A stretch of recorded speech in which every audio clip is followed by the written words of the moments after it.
listening to the No Labels, No Limits podcast with best-selling author Sarah Box, where you get the inside scoop on the steps action takers and decision makers take to align their purpose to their principles and achieve their goals in business and life. We focus on the mantra, no labels, no limits, no excuses. Each week, you'll hear from remarkable guests who have overcome challenges and obstacles to succeed in the face of adversity. By listening to their stories, you'll get practical tips, tools, and resources you can implement today to bust through your own internalized prisons of worry and doubt. And now, without further ado, please welcome your commanding coach with plenty of chutzpah and heart, Sarah Box. Welcome to this episode of the No Labels, No Limits podcast, a podcast all about helping action takers and decision makers like you align their purpose to their principles and achieve their goals in business and life. Hi, I'm Sarah from Sarah Box Coaching and Consulting. I'm an executive leadership coach, former executive director, and best-selling author of The Changemaker Ripple Effect, a book about how one person's drive, purpose, and boldness can impact thousands. And I'm here to tell you that the life you want is possible with the right support, mindset, strategy, and action. On today's podcast, we are joined by Adele Saccarelli-Cavallaro. She's an author, speaker, radio talk show host for the Adele and Michael Show on WWDB 860 AM Philadelphia every Thursday at 10 a.m. It's a really cool talk show where they talk self-awareness and what's going on behind and in relationships so folks can get a deeper understanding. But part of her background is she is also a sexual abuse recovery expert, working with women one-to-one and in groups with her online Searching for Oz coursework. She is a former fourth grade teacher in a public school, as well as a volleyball collegiate coach. Think about bringing all those diverse skills together. Very cool. Adele loves spending time traveling with her husband and hanging out with her 2 daughters, 4 stepchildren, and 5 grandchildren. But in this episode, we're really going to focus on a few key important aspects. One, how Adele had the courage to address her abuse and learning disabilities, what that meant to her life when she did, how she's holding space today, healing clients both one-on-one and in online communities, what kinds of calls are coming in now in these times of uncertainty, so really up to the minute issues and things that she and her husband are learning and talking about real time. And also then what led her to start a nonprofit.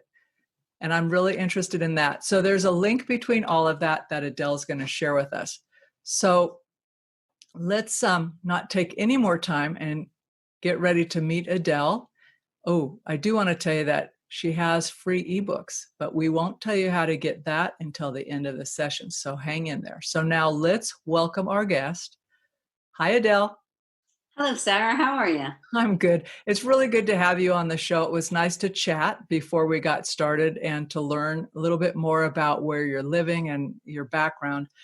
So before we dive in and share you with the audience, we all want to know, is there one non-negotiable ritual or something you do every day that keeps you heading towards your big vision, keeping you on track?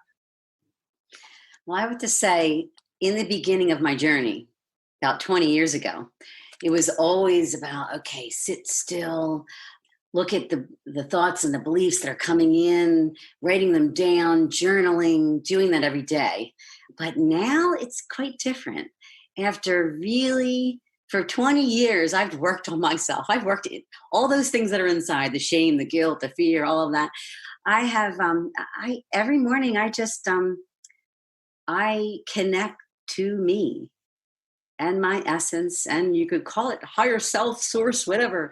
But I just take the moment to do that. I don't really even need to do a ritual that I used to do. So I get the rituals until you get there, but we always call it a walking meditation. You should be able to be conscious wherever you go and be present. So I'm in that stage right now, so it's great. Oh, nice. It's a nice stage to be in. But I love what you say about time to connect with yourself, your higher self, and being conscious. Yeah.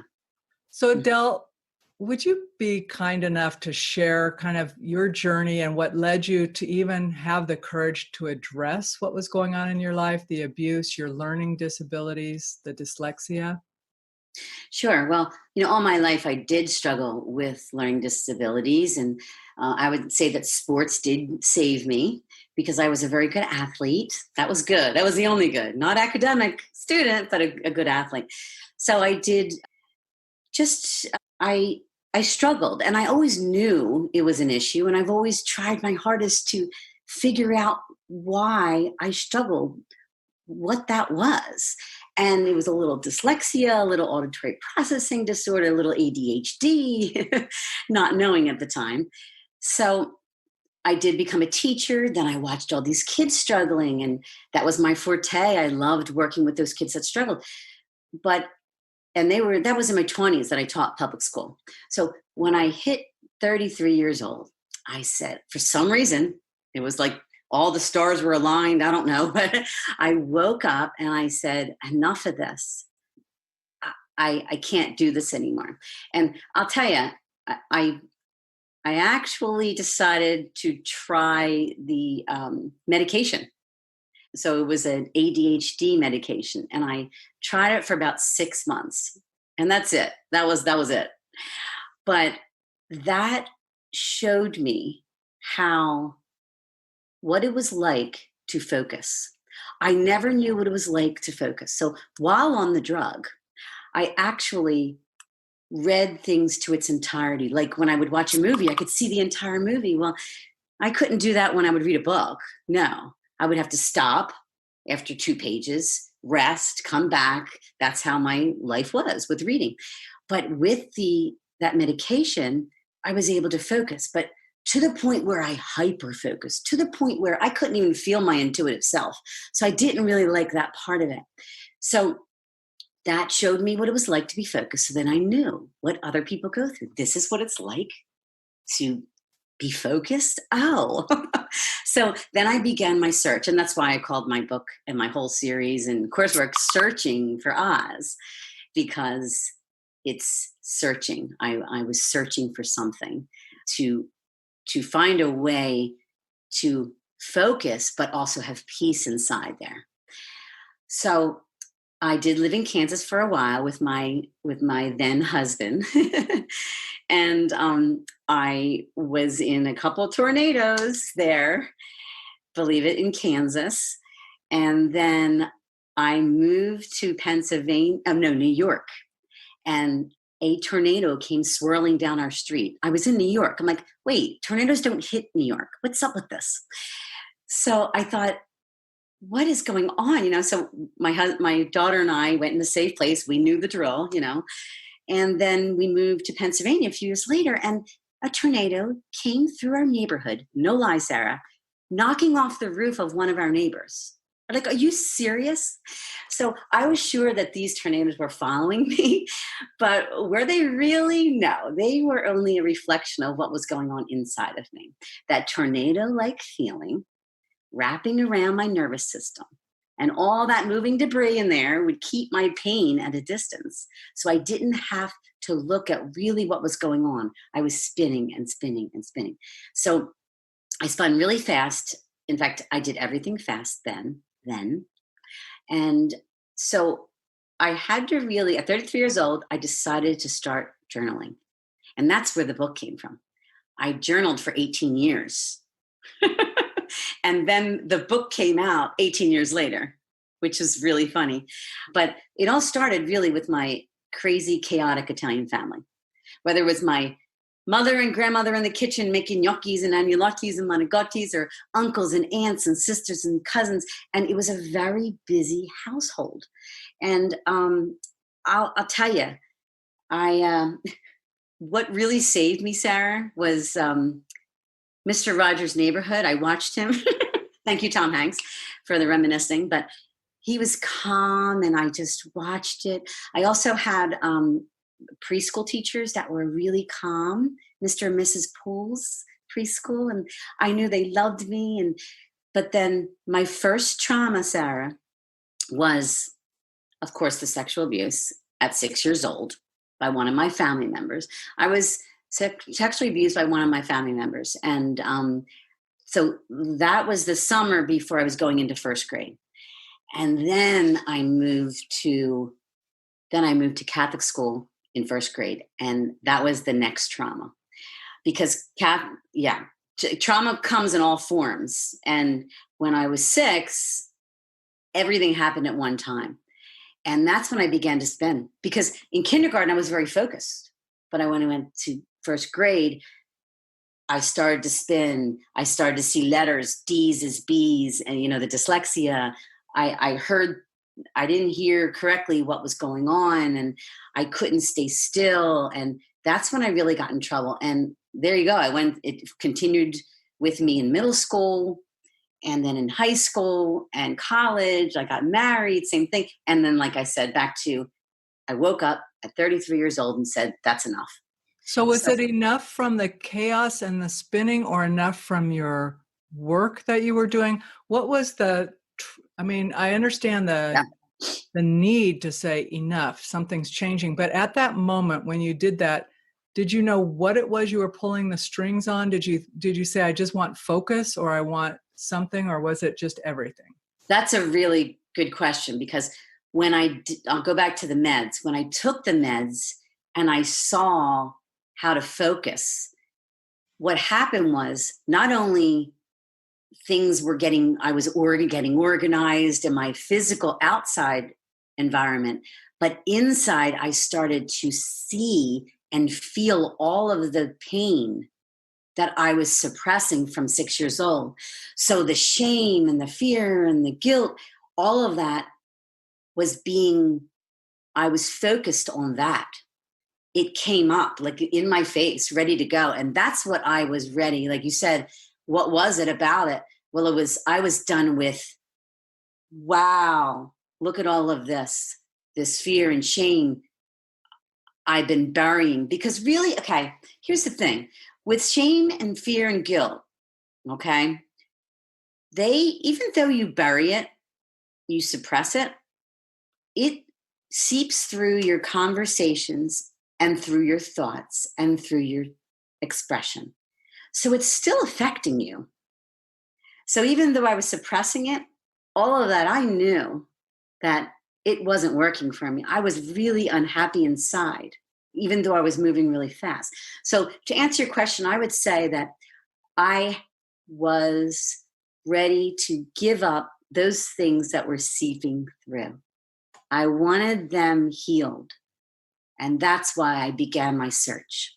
So who went with you on this journey? Because as you're talking about growing up in your household, it sounds like that was very energetic. People were always doing stuff. And when you were I'm guessing that, you were kind of free-spirited and high energy as a young woman, and probably a little troublesome. If you were having trouble, Absolutely. Right? I'm being kind. I'm thinking about my own family and how different things manifest. I'm going, oh, that was a little troublesome. But only because of where people are at in their lives and their journeys, right? But I'm wondering, when you noticed this at 33, did you share that with anybody? Did anybody know of the struggle you were going through? And what kind of reaction did you get? Did you have travelers with you? Secrets were a very big thing in my family. You don't say things. You don't speak about those things. So there was nobody in my family that joined the journey. My husband at the time, I did speak with him, and he went through the same thing I did. So we chatted, and he did not want to explore that. So we spent maybe 5 more years together, not even, maybe 2 more years together. And more and more we grew apart because he wasn't wanting to look at that. And anytime I wanted to share, it wasn't going to happen. So I just did it kind of myself, Sarah. I journaled. It was not until Michael and I were introduced, and I went for a session with him. And then I was like, after all of the different things that I've explored and searched for, I went to the Quakers. So I met some people in the Quaker community. I did a lot of different healing modalities, and they worked, but not to the core. Therapy. So you could say there's 2 therapists in my journey. But every time I would say, okay, so that's really cool. I admitted a lot. I understand a lot. Thank you for that. But when does the feeling go away? And I kept saying that. When does the feeling go away? So when I met Michael, it was not even the first session that I saw it. I saw the journey ahead of me, and I saw it disappear. So at that time I was divorced, and I met him, and we worked together. And I said, look, I'm going in and talk to a women's prison facility. I'd like for you to come and help me, because all of these women, they have ADHD, they've been sexually abused. So I brought him in with me. So I kept bringing him into my world, and we started working together. And so let's tell folks who Michael is, because Michael's my husband, my current husband of 20 years. You found him early in your journey. So, did you find him in a cafe? Who is Michael? Who was he at that point? Okay. So a friend of mine who's quite intuitive knew Michael, because they were both intuitive. And actually my medical doctor's sister connected me to Linda, who's an intuitive, which is funny. So Michael, I saw his brochure, and this is all in the book, because Searching for Oz, the fictional book, it's 90% true.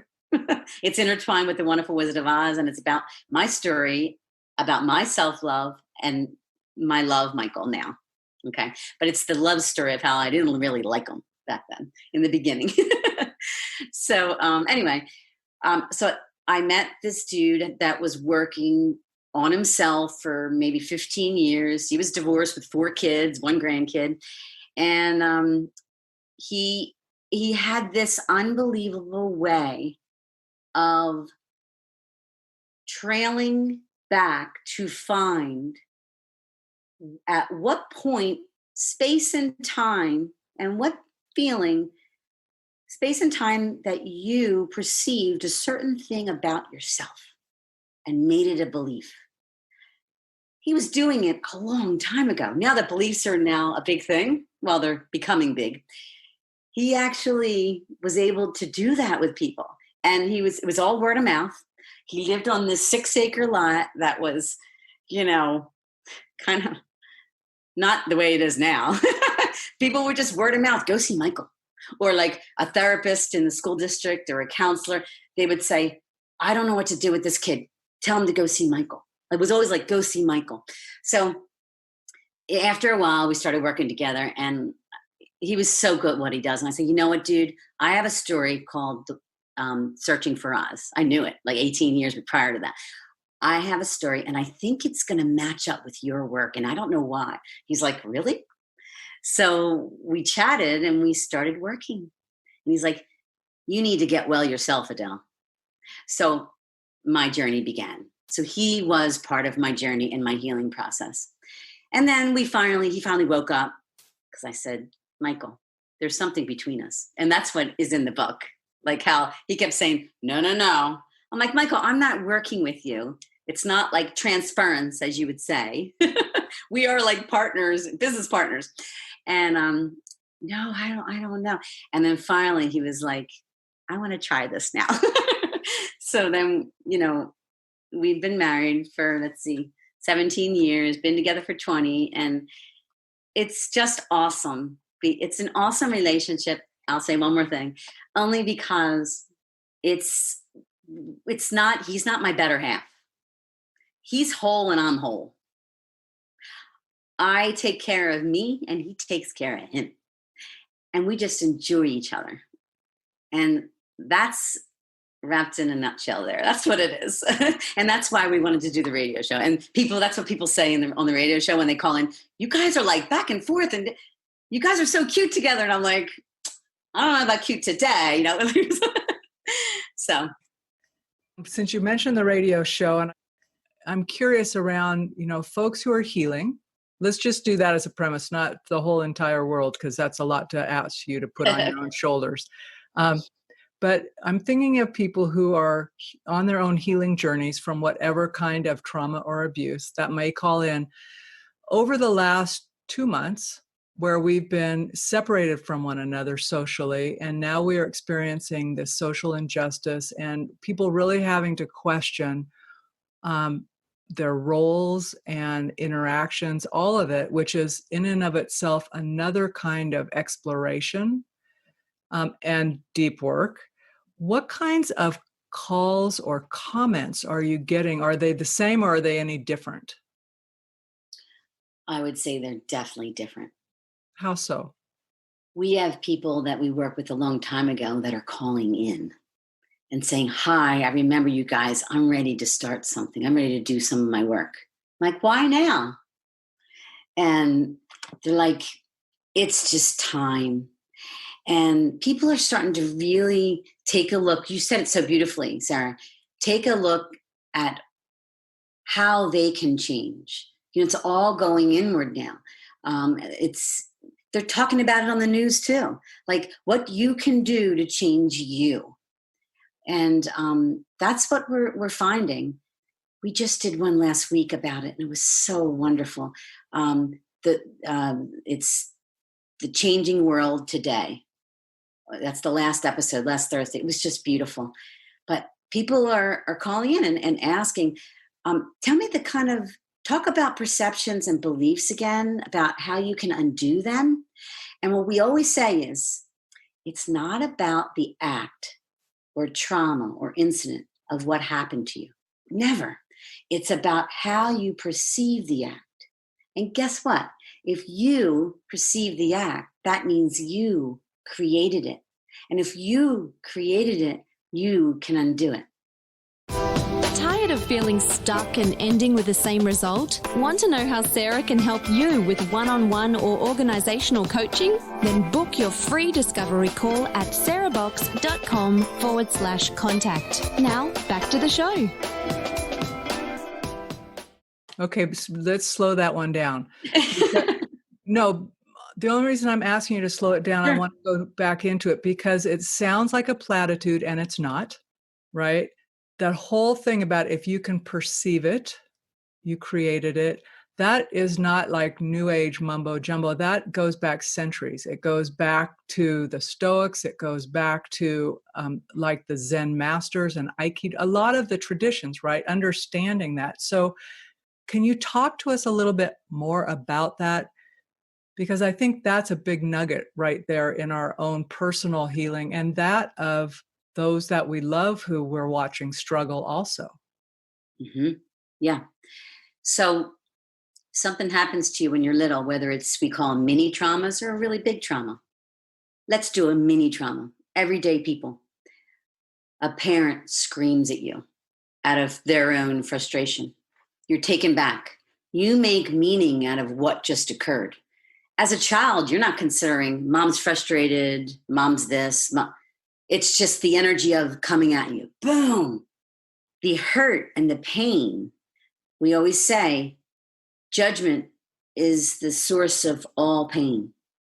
So your judgment of what occurred, your perception of how it hit you, how you perceived it is what causes you pain and stops you from living the life that you deserve. That contentment inside every day. That you don't live under a controlled experience. I mentioned that a lot in my Searching for Us workbook. Being controlled experience. Okay, what's going to happen next? And you're not in the present moment, you're in the future. So when that comes back to the trauma, when that comes to you, you perceive it. So you are the person that created that perception. And when if you created it, then you can undo it. So what we do is our expertise is helping you trail back to find what moment you perceive that act. And then we ask you different questions. We have like the 7 steps of freedom. Know that you're unhappy with that, where you are. And here's the best thing. And you have the desire to change. Because we have this 55 concept books written by Michael Cavallaro, is everybody's ready in their own time. I'm sure you know that one. I mean, you heard it. But the depth of that one is very important. everyone is ready in their own time. So if you don't have the desire to change anything about that perception, guess what? You're not going to come to me, because I'm going to give you a journey, a path where you can go, a platform where you can jump to actually dismantle and dissolve them. I am living proof of all that shame and guilt in here, that I was able to find where I was unhappy, finding the perception. I had the desire to change. You have to have an awareness of what makes you unhappy. You have to accept responsibility for your behaviors and choices. You have to understand the payoff or perceived benefit of your behaviors and choices. That's probably the most important one. And that's probably the hardest. It is, because there are payoffs, and you know what? I know. They can be perceived by other people as really negative, but for you, they're getting you what you want, even if you don't know what you want. Yes, I love that. But in the beginning, people can't really hear that, Sarah. So I take them slowly. How nice of you. It's a safe space. And I've worked with so many people. I've seen Michael work with so many people. We've worked with couples, that I know where they are. There's only a certain amount of people, like certain amount of categories that people can fall under. So the understanding the payoff or the perceived benefit works like this, Sarah. I love this one. You're behaving in a certain way, and there's a benefit attached to that. I'll just do my sexual abuse. That's like the best one. So while a lot of people have a hard time with this, while I was being sexually abused at 6 years old, right? I had a benefit. People would say, what? Like, you can't tell people that right away. But let me tell you my benefit. I wanted him to like me. So I was willing to give up myself, stop my expression, not yell and scream, not say anything, but I wanted him to like me. I know it sounds silly, but this is where admitting that you participated unwittingly, may I add, in that act, and then forgiving yourself has nothing to do with him, because I've already confronted my abuser, and it did help that, but yet it didn't, because inside I have the shame and the guilt and all of that. So that was probably one of my biggest ones. And then it wasn't just that. I was groomed by an athletic coach. I was in the Catholic Church for 12 years, and I watched a priest follow all of us girls from grade school. My father died when I was young, so I was a target. I don't know if you've ever seen the movie Spotlight, but some of the priests that are, not all priests, but some of those priests that have molested, they target those people that have broken families. And I was targeted, and it didn't happen to me by the priest, but a lot of my friends by that same priest. So I have seen, that's why I can help so many people when it comes to this. That's why I call myself an expert. I have seen all different types of violation of women, and that's my forte. So I know I went off the question, but no, that's great. Folks who have listened to this show for any length of time know that we start down a path, but honestly, sometimes a different conversation ensues, and it's actually the conversation that needs to be had. So you hold space for people to be able to do their work, whether they're working with you one-on-one or online. Would you spend a couple of minutes and talk about the different ways, because I know you have 2 or 3, maybe even 4 different ways that you help people kind of down this journey or on their journey, so that folks can identify if they're in a space saying, I think I need to know more, where they might look for assistance, but also the different ways, I would say entry points to begin the journey, so they don't have to be on the journey alone. Okay. So I would say I always give every one of my clients a 20-minute consultation, because I'll know in that 20 minutes, if they're coming to the right place and if they're ready. So that's the safe space. It's on Zoom, so we can see each other. We talk, or they come in if they're close by. So we do that first. And when they're ready, I'm in on the Zoom, And we do sessions every week on Zoom or every 2 weeks. Sometimes it takes them a while to process. So I said, let's do every 2 weeks or even every month, or they come to this office. So we do that first. Now, there are some people that I just rather do it on my own, Adele. So I've created a Searching for Oz do-it-yourself coursework. It's 6 weeks. First week, they get all the materials, the videos, the audios, and what's in each week is audios, some meditations, videos of me instructing through the book.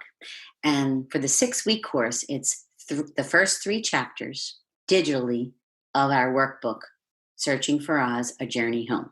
They also get the fictional book, Searching for Oz. They get that digitally. And I tell them, like, read the first 3 chapters of the book. Now I want you to do the exercise A in the workbook. And then I talk to them on the video about all the things I've learned from all the classes I did, group classes online, which I'll tell you about in a minute, and also one-on-ones with that workbook. So they get an additional little, wording from me about the exercises, and then what blocks they'll come across in the workbook. And then the next week, I give them a password, and they open up the next week, and they get everything. And they do it for 6 weeks.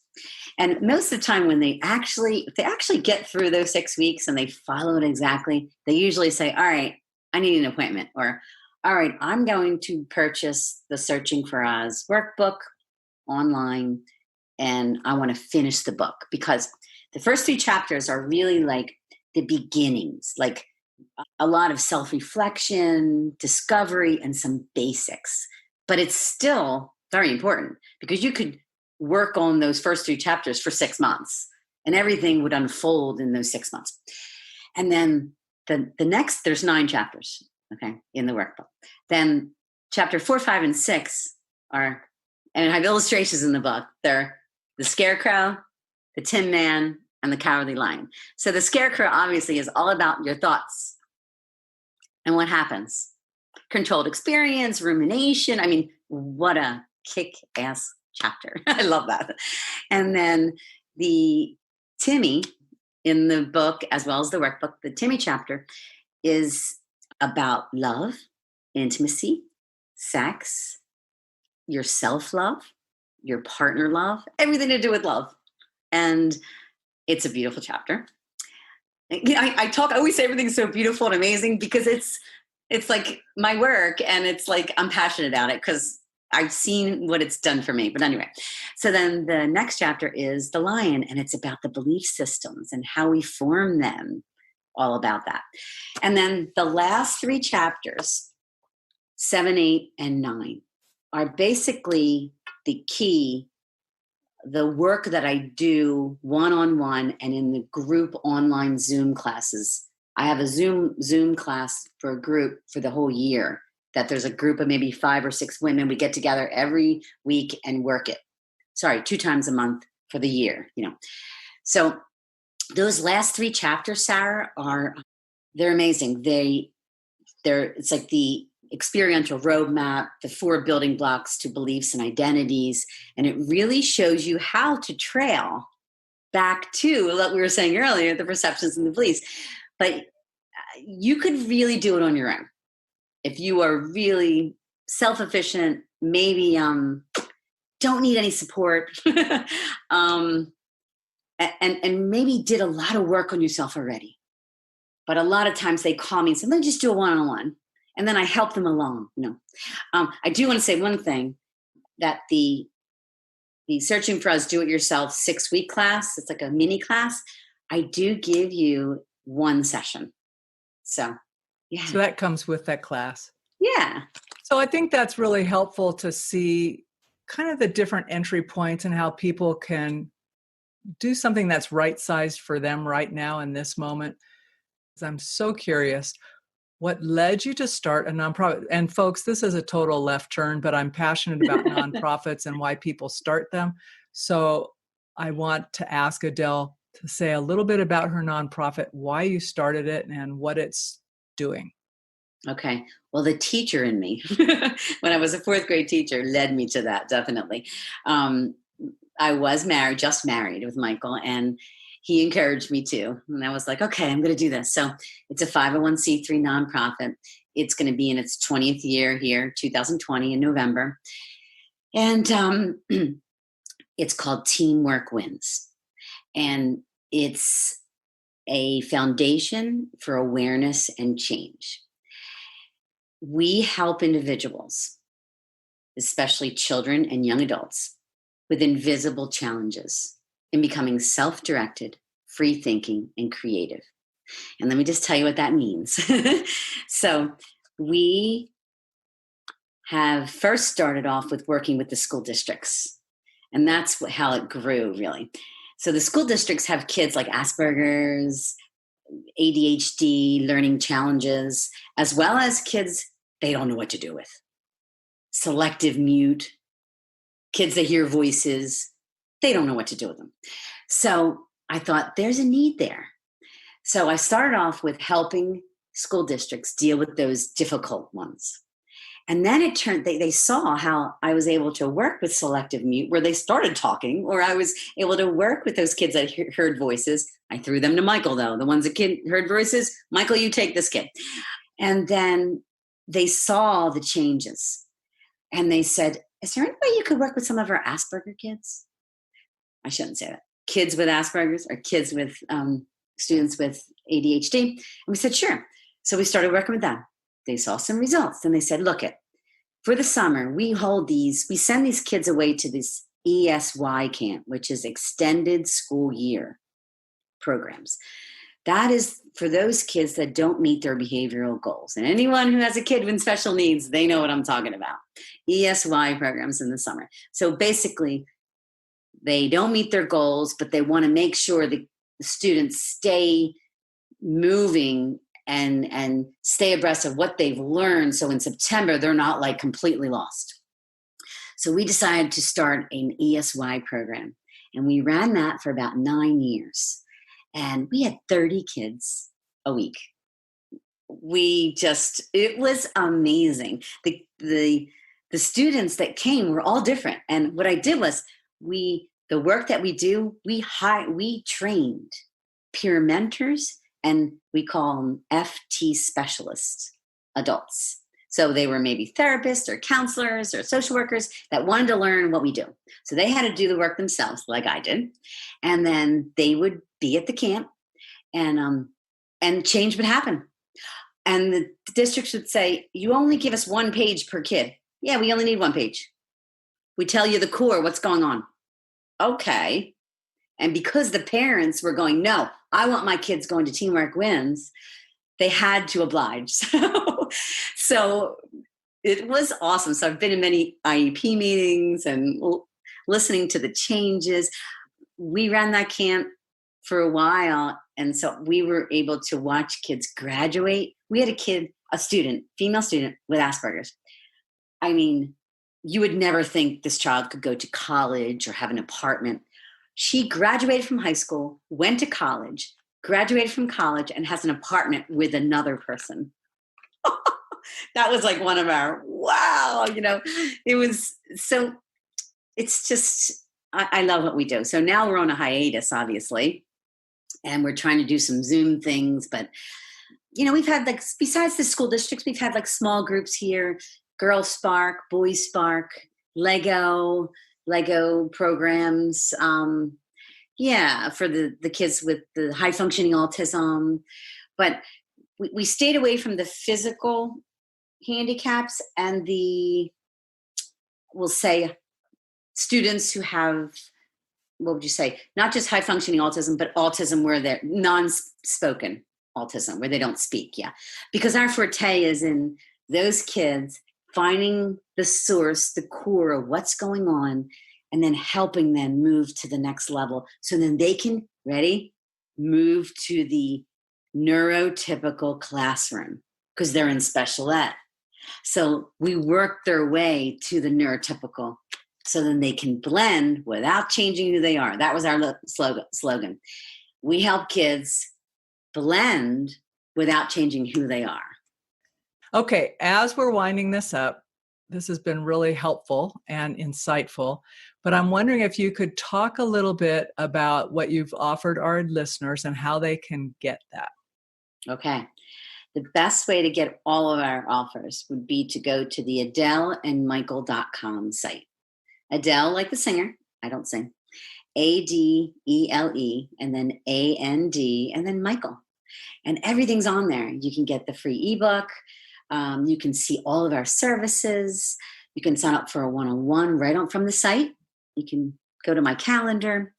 You could join one of our big groups that are starting, like for the year, or just do it yourself. And last but not least, there's a store, and you can see all of our materials, and you can buy the books. Very cool. That's where we are.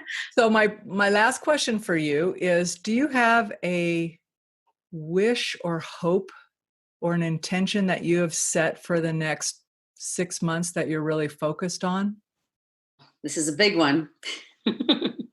I would say that almost every household should get this process. We call it the IM method, Inner Awakening Methodology method. Every house should at least have the opportunity to do it, because our books are for everybody. Change Your Mind, Not Your Child, for the parent or anyone who has been parented, which is everybody on the earth. The Self-Discovery book, the Human Mastery book, the Invisible Challenge book. We have an Invisible Challenge book for people in business. And we've been in profits and nonprofits. We've taken the 55 concepts all around the world. We've been in New Zealand. We've been in England. We talk about, the Indigo Kids, Thoughts, Beliefs, and Knowings book. And then, of course, the Searching for Oz workbook and book. So my wish is that every household, that's kind of a little crazy, but millions of households should have the opportunity to see this kind of work, because it's not that difficult if you want it. If you have the desire to change the shame, guilt, fear, anxiety, anything that you see in there or feel in there, you should be able to do it. You should be able to take this work and undo it, because you created it. You can. Thank you, Adele. And I'm going to ask our listeners, if you know somebody who you think should have heard this and you want to share it with them, or maybe that's you and you want someone else to walk on your journey with you, please share the episode so that more people can have access and understand that there are choices and there is change, and that Adele and Michael are there, but also that it's possible to have a different future than you have right now, or a different experience. And with that, Adele, I just want to thank you for taking time to be on this show and for being open about your own journey and your hopes for the future. Thank you so much for the opportunity, Sarah. You've been listening to the No Labels, No Limits podcast with best-selling author, change agent, and strategic vision coach, Sarah Box. You can grab the show notes and find out how to work with Sarah at sarahbox.com/No Labels, No Limits podcast. We'd love this podcast to reach as many people as possible. So please remember to rate, leave a 5-star review, and share the podcast with someone you think would get value from this conversation. Until next time, keep taking those daily action steps to align your purpose to your principles and achieve your goals in business and life.